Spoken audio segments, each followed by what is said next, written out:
ನೋಡಿ, ಕಾಂಗ್ರೆಸ್ ಸರ್ಕಾರ ಭಾರತೀಯ ಜನತಾ ಪಕ್ಷದ ಅನೇಕ ಶಾಸಕರನ್ನ ಮುಖಂಡರನ್ನ ಟಾರ್ಗೆಟ್ ಮಾಡೋದು ಇದು ಹೊಸದೇನಲ್ಲ.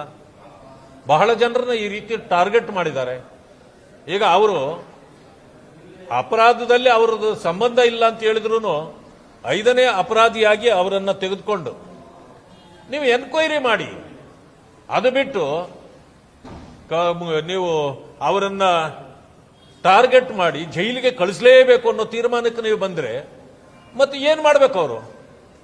ಈಗಾಗಲೇ ದ್ವೇಷ ಭಾಷಣದ ವಿಚಾರದಲ್ಲಿ ನೀವು ಬಿಲ್ ಅನ್ನ ಪಾಸ್ ಮಾಡಿದ್ದಾರೆ.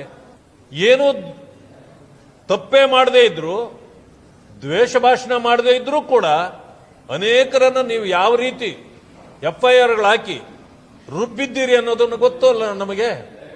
ಇಂಥ ಸಂದರ್ಭದಲ್ಲಿ ಈ ದ್ವೇಷ ಭಾಷಣದ ಮಸೂದೆಯನ್ನು ಪಾಸ್ ಮಾಡ್ಕೊಂಡು ಬಂದು ಅದು ಊರ್ಜಿತ ಆಗೋದಿಲ್ಲ ಅಂತ ಗೊತ್ತು, ಆದರೂ ಕೂಡ ಮಾಡಿ ಬೇರೆಯವರನ್ನ ಭಯಪೀಡಿತರನ್ನಾಗಿ ಮಾಡಲಿಕ್ಕೆ, ಸಮಾಜಗಳನ್ನ ಭಯಪೀಡಿತರನ್ನಾಗಿ ಮಾಡಲಿಕ್ಕೆ, ಈ ಸರ್ಕಾರದ ನ್ಯೂನ್ಯತೆಗಳ ವಿರುದ್ಧವಾಗಿ ಮಾತಾಡದೇ ಇರಲಿ ಅನ್ನೋ ಕಾರಣಕ್ಕೆ ನೀವು ಈ ಬಿಲ್ಲನ್ನು ತಂದಿದ್ದೀರಿ.